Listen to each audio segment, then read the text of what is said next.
Аймактык тескөөчүлөр жерлерде элдер ыраазы болуш керек да. Аймак тескөөчүлөр жөнүндө сөз болууда. Ички иштер министри Улан Омоканович 31 январда жана коллегада ушуларды айтып кетти.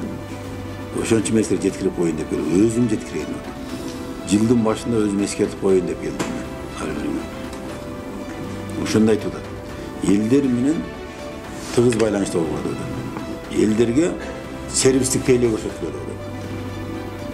10 тапшырма койду, 10 тапшырмасына ушу мен айткан сөздөрдүн баардыгы бар.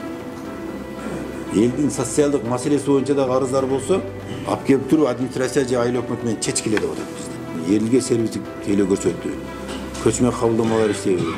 Аймак тескөөчүлөр кабинетинде саат 11-12 чейин отуруу, элдерди кабыл алуу, тейлеген аймагына барып, жана кварталный комитеттер бар, айыл башчылар бар, мектеп директорлору бар, мында абройлуу аксакалдар бар, жаштар комитеттери бар.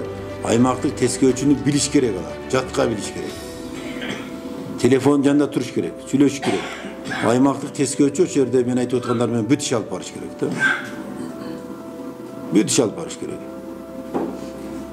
Тейлеген аймакта биздин мыйзамга туура келбеген жат көрүнүштөр болбош керек. Кадам жайда мисалы жок го, мисалы жанагындай притондор болбош керек, башка болбош керек.